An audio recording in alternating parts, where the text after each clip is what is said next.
చిరు cinema పట్టాలెక్కేది ఎప్పుడు? Megastar Chiranjeevi హీరోగా అనిల్ రావుపూడి దర్శకత్వంలో ఓ ఫుల్ కామెడీ ఎంటర్టైనర్ రాబోతోంది.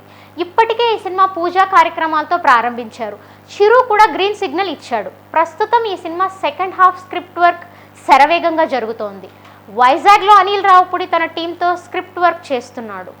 సెకండ్ హాఫ్లో చిరంజీవి పాత్రకి ప్రత్యేకమైన యాస మరియు బాడీ లాంగ్వేజ్లను అనిల్ రావుపూడి డిజైన్ చేస్తున్నారని తెలిసింది. ఈ సినిమా ఎప్పుడు స్టార్ట్ చేశారని అఫీషియల్గా అనౌన్స్ చేయలేదు.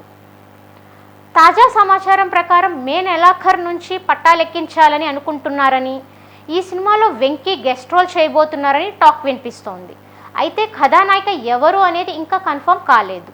వచ్చే సంక్రాంతికి ఈ సినిమాను రిలీజ్ చేయబోతున్నారు అని, చిరుతో ఇందులో ఆ పాట కూడా పాడించారని తెలిసింది. మరి ఈ సినిమాతో చిరు అనిల్ రావుపూడి బిగ్గెస్ట్